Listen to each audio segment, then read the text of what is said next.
What's up, guys, and welcome back to the Aggravated Chaos Podcast. I am your host, Cryistal Chaos. So, some life updates. I am sitting on a bed with squishmallows. If you're watching on YouTube, you can see all my little animals. I have officially put in my notice to vacate at my apartment, and I had a little minty bee about it. And that was terrifying. He extended his lease at this apartment, so I will be living here for, I think we'll be here for 4 or 5 months. And as soon as I go home in just a couple days' time, that is going to start the clock. That is going to start the countdown of moving. Some technological updates. I know if you hear cackling, like I can hear some like cackle, some static in my headphones. I think my wire on my microphone's going bad. So if you hear it, no, you didn't. But I think that this week's episode will take your mind off of it. Speaking of this week's episode, let's talk about brands marketing to hairdressers.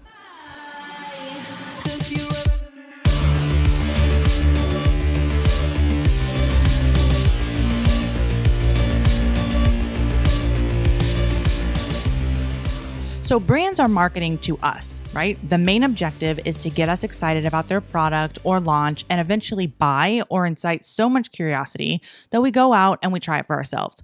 However, oftentimes brands miss the mark completely, and I have never seen it happen more than it does in the hair industry. Now, I don't know if this is just because this is the industry that I'm in, so I see it more, or if it truly does happen more here. But what I do know is that stylists are speaking out more than ever, not just about marketing tactics, but their experiences overall. Much like services, physical products can invoke experiences and feelings. This experience starts at the marketing launch phase and follows through all the way to the end of the first use. This is where the consumer decides if they will continue to use it, if they would buy it again, and they overall form their opinion about the product. It's kind of like first impressions. Bad marketing can be the determining factor between a successful launch and a complete fail. It can be the determining factor between getting people excited or making people mad. The hair industry is vast, but it's also very small. We all talk to each other, and lately we have been talking more than ever directly to the brands, whether that be through comments, DMs, reps, educators, you name it.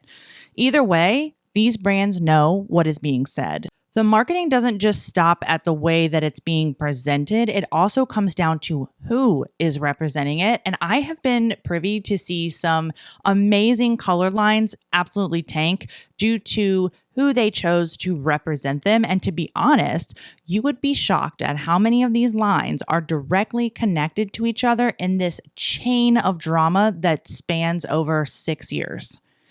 So, why am I telling you all of this? Well, recently, Pulp Riot has been at the forefront of drama yet again. And this time, it's because of a marketing tactic that they chose to go with that they were explicitly warned would not go over well, and they did it anyways. To be honest, it's some of the worst marketing that I've seen. If you missed it, let me break it down for you. Let me tell you what's going on. But before I get into it, I need everyone, and I mean everyone, to put on their critical thinking caps and leave your emotions out of it. If you're watching on YouTube, I'll put the video up on the screen. But basically, Pulp Riot, they deleted their entire feed and they posted this black and white video showing a stylist throwing away a ton of Pulp Riot color. It was mostly semi-permanent color that they were throwing away. They were throwing it literally directly into a trash can. I'm talking about there was a shot of it going into the trash can. There was a shot where the camera was in the trash can and you saw the color coming at you. There was a girl kicking it across the room. It was this whole big thing of basically getting rid of this color, whatever. And then at the very end, there was text and it said, "We're done." Now, clearly they're not done. Over the previous weeks leading up to this, if you are friends or you follow or you watch stories of Pulp Riot educators and ambassadors, I've been watching them all open these PR packages that it's labeled top secret and they've got a random wedding invite and just other things. So clearly they're not done because they've been sending out PR literally in the last 3 weeks. Now, I know all of this was leading up to something bigger, leading up to some sort of marketing stunt, but not a lot of people put 2 and 2 together. And to be honest, not a lot of stylists see marketing for what it is because it's just not something that they're familiar with. It's not something they pay attention to, which is fine because they do hair and they don't have to. Marketing tactics, much like everything else, has been done every way from Sunday. And while they may not all look the same, the elements and the underlying emotion that they're trying to invoke are all very similar. The one that I think that they were aiming for on this was curiosity or like some sort of shock value, but it definitely didn't go over that way. The flood of comments from Pulp Riot educators on this video was a very clear indicator that this was a marketing stunt. And if they really wanted to do something, they would have just turned the comments off. Like if they really wanted that shock value, if they really wanted to create actual fucking panic, they would have just turned the comments off. I'm not saying that's what they wanted to create, but like that would have been a bold ass move.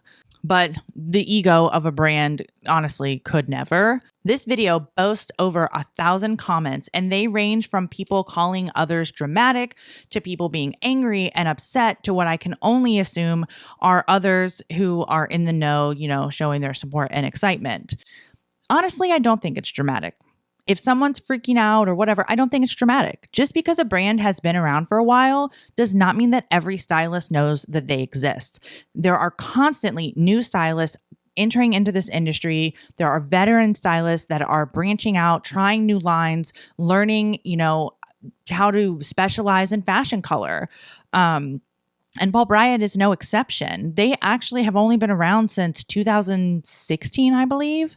So for there to be a vast majority or a vast amount of people in the industry that don't know who they are, that's not shocking. And even though they're in-salon centric and they have like an entire wall of color, if someone's not there specifically for that color and they don't know anything about that brand, sure, maybe the packaging like caught their attention, but that doesn't mean that they are in the know about the brand or, anything else. Aside from those factors, Pulp has been pulled out of the UK entirely and Australia, from what I understand. They have discontinued multiple shades, including the fan favorite Area 51, plus some wetline products, I think the dry shampoo, as well as they've reformulated colors without telling anyone, and not to mention the price increases. So no, I don't think anyone is being dramatic by saying they don't want any more changes. They're done with the changes. Please stop fucking changing. We are looking for consistency. Some of the comments read as such. The first one says, at Pulp Riot Hair, make sure you launch back in Australia. I've been out for a while and there is no stock anywhere. So frustrated with the whole takeover. The next one says, is it going up in price again?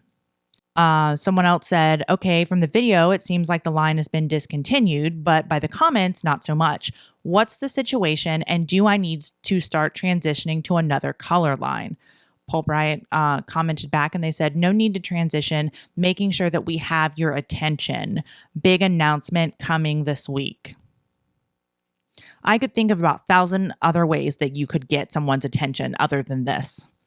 Another comment said, what? I'm looking to buy Pulp Riot for the first time ever, but this looks very discouraging. They just responded and said, it'll be worth the wait. It'll be worth the wait? Girl, what? There is nothing here that suggests that. There is nothing on your page to show that this will be worth the wait. Like you've literally given the hundreds of thousands of stylists that support you and have been loyal to you literal fucking crumbs. Like they also shouldn't have to dig through comments to find out that there's like a big announcement coming. Like that's all this is a big announcement. Someone else even commented and said, this is our livelihoods you're messing with. People are genuinely concerned and all you have to say is eyeball emojis. And they're not wrong. Like I said, it's literal crumbs. The plan is for them to go dark on their Instagram page. So their Instagram page will be dark until August 8th, which I believe is tomorrow. And so what? That's like 2 or 3 days of like no answers. And you're just leaving people to wonder and have anxiety. Like we are already anxious enough. Like this time of year, and I have seen it now more than ever, people talking about it. Hairdressers are so slow. They're so slow in the summertime. And since the pandemic, a lot of things have changed and back to school is no longer as busy as it used to be. People are putting their hair off longer to go on vacations, because a lot of people haven't been able to afford a vacation in the last 4 years. So this might be the first one that they've been able to go on. So this isn't just about looking at like, oh, a marketing tactic, like what's going to capture attention. You need to look at the fucking stylist economy. And not just the stylist economy, the entire economy, because those are the people that we rely on to make money to buy your fucking product. To me, it looks like a cash grab. And somebody else said this in the comments too. It looks like they're trying to incite enough panic that stylists will flood to Salon Centric and buy up as much Pulp Riot as they can, quote, just in case it goes away. And that is... We don't care about stylists. I mean, I'm not saying that's what they're doing. I'm saying that's what it looks like. Then there's other comments about them deleting the grid that read as like, whoever is running this page is so cringe. What a weird cryptic message. Deleting thousands of posts from stylists dedicated to your brand was pretty low. The next one reads, I hope the page wipe is a joke, because deleting a literal library of hair content off the internet would sure make it seem like there's no one left in the company at a decision-making level that actually uses Instagram the way that artists do. And then they basically did some like burning book emojis, like a trash can. I'm assuming it means dumpster fire, which is actually pretty funny. But then Pulp Riot comments back and they said, nothing stays hidden forever. All will be revealed soon, along with your favorite post. But that message was also copy and pasted onto like 5 other fucking comments. Okay. This could have been better off the bat, is all I'm saying. I got to tell you, this last comment solidifies everything that I've been saying about brands getting social currency for free, getting free content from stylists that we literally provide for them. Like, you think getting reposted on a brand page is going to give you exposure, but what happens when they wipe the page? What happens when they close their doors or they get bought out and, you know, whoever buys them wants to go in a different direction? A lot of people were even commenting that the tons of inspo that they had saved was now gone, which is why if you see a brand share a stylist work, always go to the stylist page. If you want to save it as inspo, save it from their page. Not only are you not giving that brand social currency, you're giving it to the stylist who actually fucking deserves it. Because when you save a post on Instagram, it means a lot. It means a lot to the algorithm. It tells Instagram, hey, people are interested enough in my content to save it, to want to look at it later. And you are actually doing a disservice to that stylist by saving it from the Pulp Riot page. So if you ever see a brand page share a stylist work, go to the stylist page and save their picture for inspo if that's what you're looking to do. But also, speaking of comments, the other comment that I saw was Redken. Redken Pro commented on it and they were like, what? Kissy face emoji. And Pulp Riot had the audacity to comment back and say, just breaking the internet over here. Like, huh? Like, that's weirdo stuff right there. You have like a very cult-like following of stylists who love and support your brand. Stylists who have been loyal to a fault. And you think you ate with this cringe-ass video? Like, I guess they're in the mindset of all press is good press. But no. And you know what all this was for? The wiping the grid and the cryptic video and the fucking pissing people off. You know what all this was for?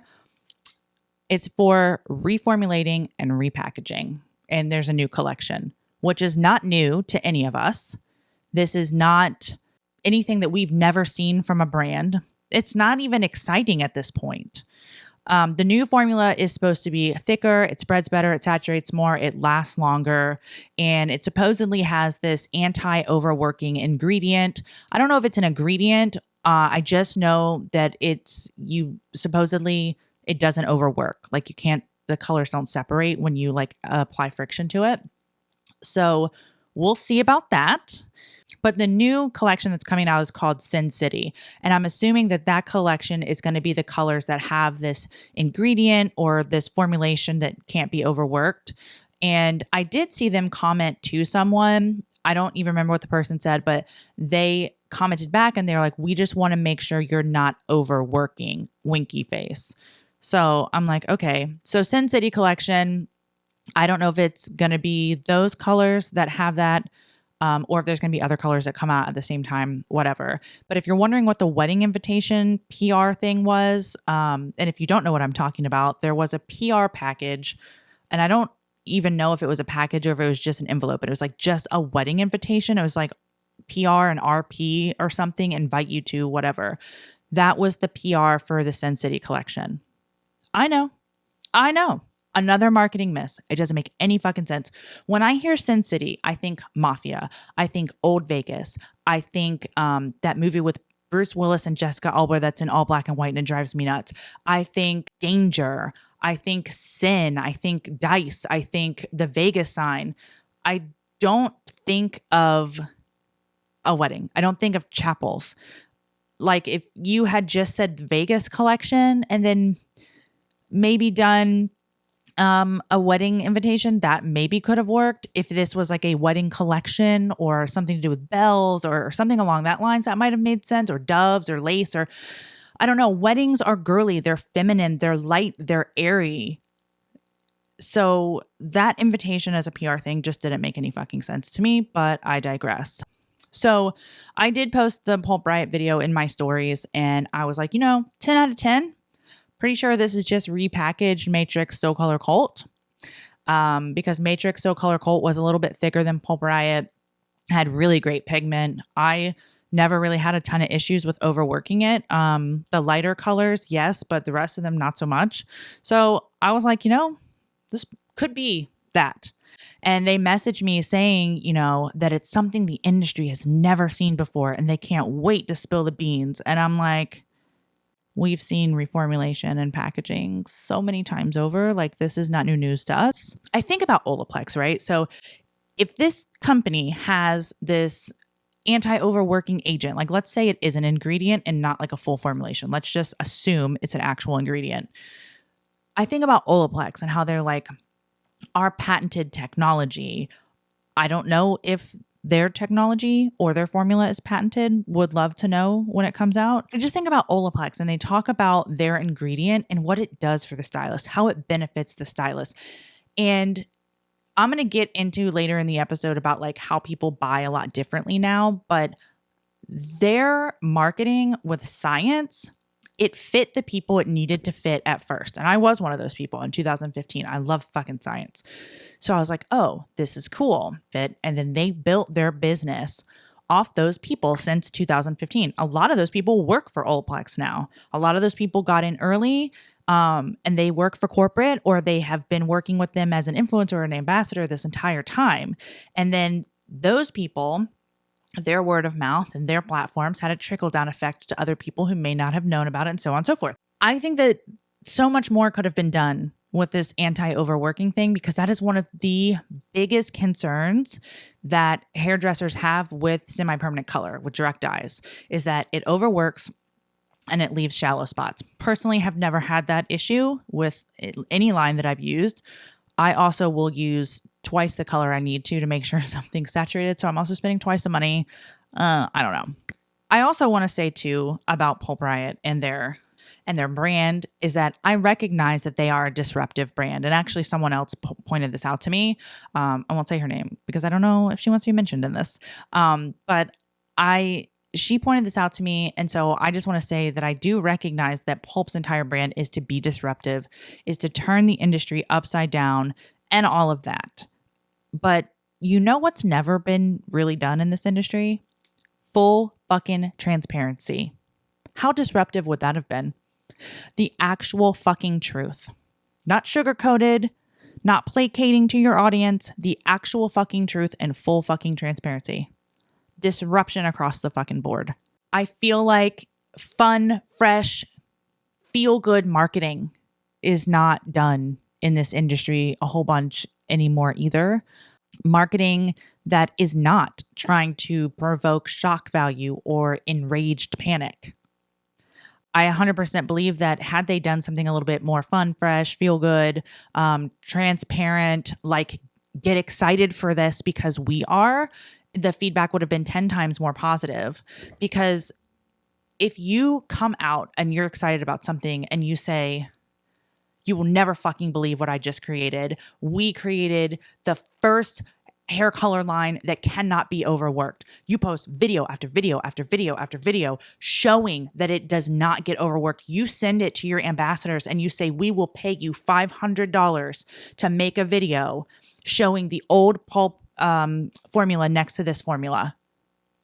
Make it, post it on this date. Do an actual fucking influencer campaign. That would have been so much more impactful, and the word of mouth would have spread like fucking wildfire. Could you imagine to have a semi-permanent color that does not get overworked and cannot be separated with friction?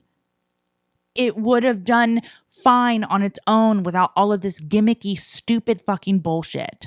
And the other reason why I am so mad about this is because the PTSD that some of these educators and stylists have from the mass exit of artists back in 2022 should be a pretty good indicator that this was not a good idea.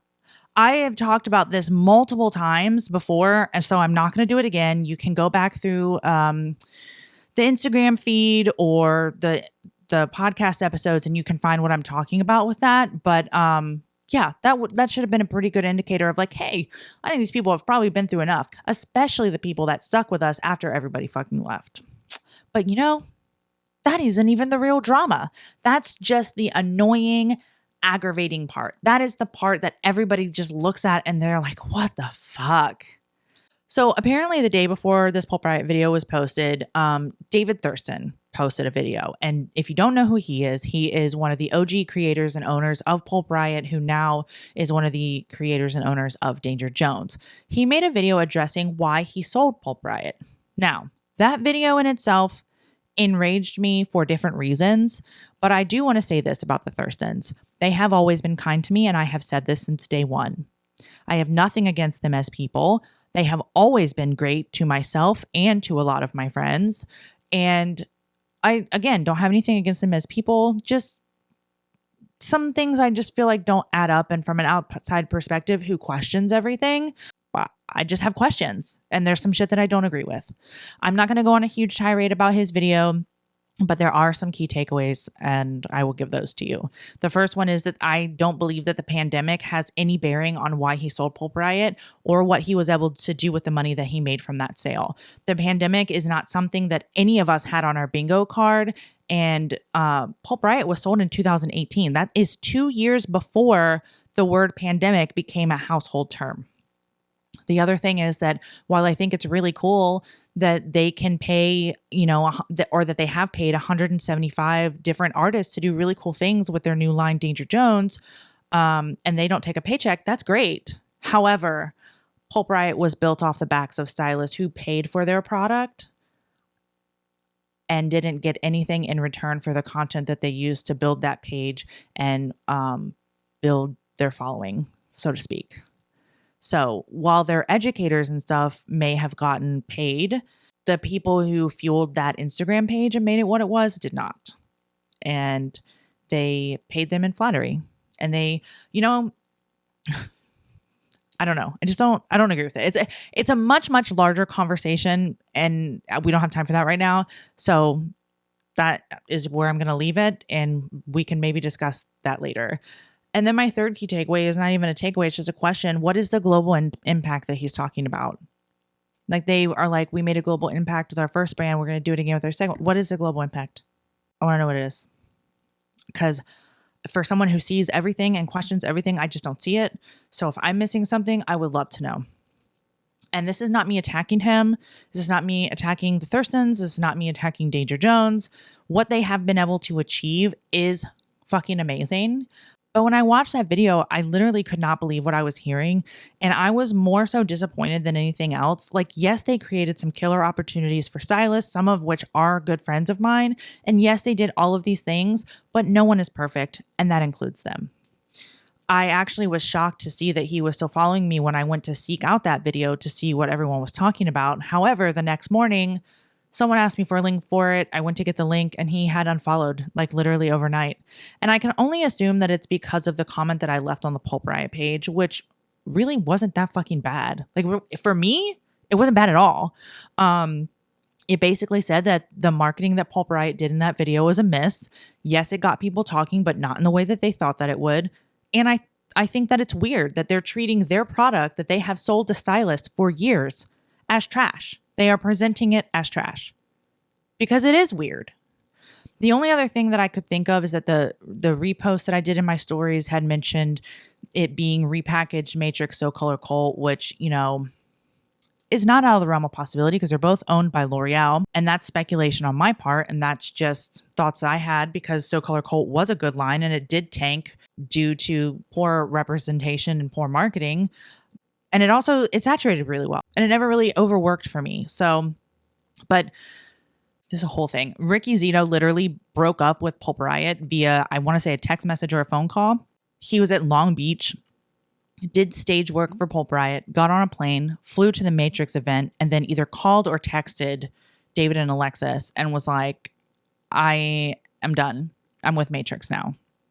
And I don't know if that has any bearing, if it's been long forgotten. Like, these are all just theories as to why this man would just out of the blue unfollow me, because I didn't think that he even remembered that I fucking existed.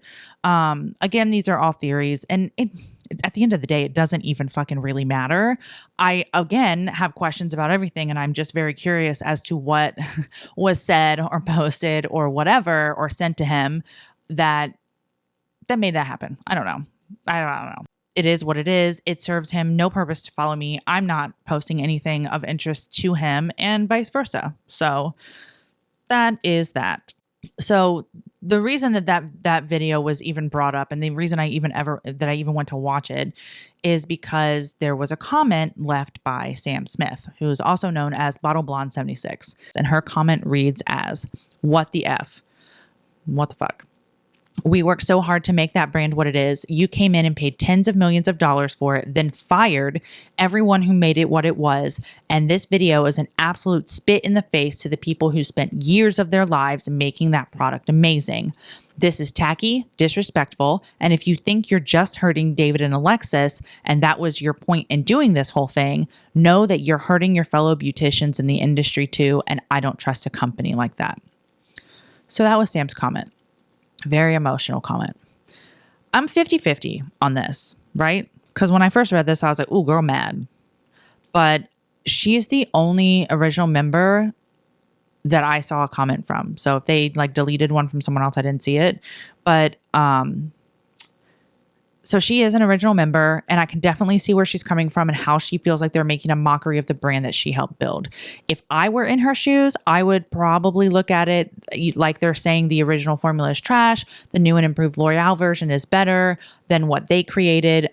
Because remember, a lot of the original Pulp Riot people, they had a heavy hand in creating what we know as Pulp Riot today. Everything from art to formulas to consistency, like they helped to develop it, whether it's a small part or a large part, whether they did product development or they tested it out and they just simply said it needed more pigment. They had some sort of hand in helping develop this color. But this is again where I question the contract that may have been in play when the color line was acquired by L'Oreal. So like, was there a clause that said they couldn't change the formula for X amount of time? Is that time up? As far as the people being fired, was there a clause that said L'Oreal could keep the original members on at corporate for X amount of time and then that time expired? Like, maybe there was. Maybe when their time was up, L'Oreal decided to go in a different direction. But I'm sure NDAs were signed, so we will never know. But honestly, their reasoning for being let go is none of our fucking business. As curious as I am and I want to know, and I'm like, ooh, what's the tea? It's none of my business. It's none of your business either. It's just human nature to be curious about it, especially when everybody made such a fucking uproar when those people got fired. Like, everybody left Pulp Riot. I mean, not everybody, but like a lot of people. And that's the 2022 ordeal that we're talking about. But also, in the same breath, in Sam's comment, she said it herself, they paid tens of millions of dollars to acquire Pulp Riot. It's theirs to do what they want with now. That's how ownership works. It's like buying a home, you paint it black, and the original owners coming in and saying, how dare you paint it back? Like, you don't fucking own this anymore.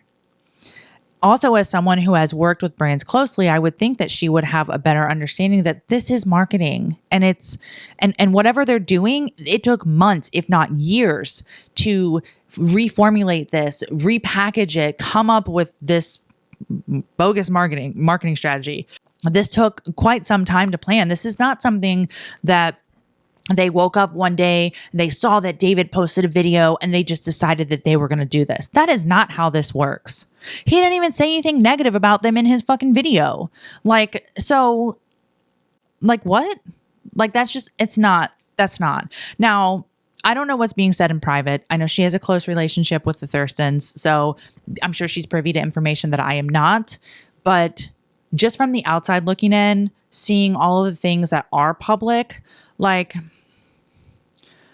they bought the company, it's theirs, and they can do what they want with it. Do I think it's a good marketing stance? No, but again, they can do what they want with it. I don't know if there's actually any hostility between Danger Jones and Pulp Riot, or the owners and the company, or whatever, or if that is just something that people like myself like to fabricate in the industry for drama. I mean, to be honest, it's a high possibility.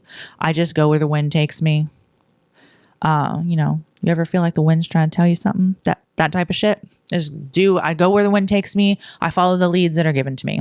The whole thing is honestly so messy, and without direct communication between parties and without actual transparency, none of us are ever going to know the full truth. At the end of the day, stylists are tired of traditional marketing gimmicks, because that's exactly what they are. They're marketing gimmicks. They are gimmicks. Just like the Schwarzkopf Oasis, or whatever it's called, the marketing that was completely over-sexualized a few months back, a lot of people said, oh, well, you're talking about it, aren't you? Well, yeah. And somebody also said that to me about this Pulp Riot thing. Again, yes. But all press is not good press. And creating such a sexual marketing campaign to an industry full of women, some who have been sexually assaulted in their lifetimes, and some who have been sexually assaulted by male stylists in this industry, it seems tasteless, it seems classless, and it's unoriginal. But again, there were some stylists in the comments calling others prudes and telling them that they were being dramatic. No, we just have a brain, and we expect more from the companies that we give our money to, even if they are all run by old white men. Announcing a big surprise with hints is one thing. Building anticipation is totally normal and exciting for consumers. Like, those marketing tactics are fine. But a brand like Pulp Riot that has such a murky past with both L'Oreal and the previous owners, they need to tread a little bit more carefully. There's history they should be mindful of treading on. Just because they bought a company doesn't mean that the stylists who were involved just disappeared when it was purchased. They are out there, and they're paying attention. And there are some current educators who have been with Pulp this entire fucking time. So what does this message say to them? To me, it says that those educators need to get on board. They need to shut up. And I guess at the end of the day, we can't expect a giant conglomerate like L'Oreal to give a fuck about the feelings of stylists who made them who they are. They only care about our money and what we can give to them, or what they can take from us. As stylists, we want to be inspired. We want to be valued. We want to be invited into the fold and shown that our opinions matter, as we are the ones who are using our hard-earned money to buy the product, as we are the ones taking the time to create free content and advertising for them.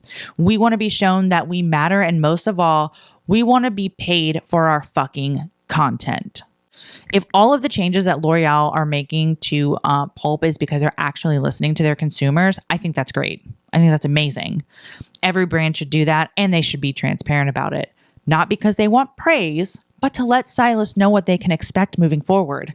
And I know there's some Pravana girls that listen to this podcast. Hi, girlies. So sorry for what I'm about to say, but I have seen multiple videos of people buying blue Pravana, and it's fucking green. Like, what? And I have seen zero anything addressed about it. So, like, this is what I'm talking about. Like, include us. Put us on your close friends list. Add us to a fucking email. Put it in your stories. Make a highlight. Like, that's the other thing. Is like when brands make apologies, or they say X, Y, and Z happened and we're no longer working with this person. Or let's say Pravana were to make a story and say, yes, our blue turned green. We don't know what happened. It's a bad batch. We're so sorry. They put it in their stories and they let it expire. Put that shit in your fucking highlights. Put it in your highlights. You're not perfect. We're not perfect. We want to see your flaws as much as you get to see ours all the time. This is what I mean by we want to be invited in. We know we're not equals. Like, my bank account is not equal to a L'Oreal bank account, okay? And we know that, but we want to maybe have that delusion that we are. We want to maybe feel like at the very minimum, we can be treated like we are. So that's why I think don't just let the stories expire. Like, I know like you feel like it's a bad look and it might be a PR nightmare. It's not. Like, I think we love that. I think we love being like, hey, thanks for being transparent with us.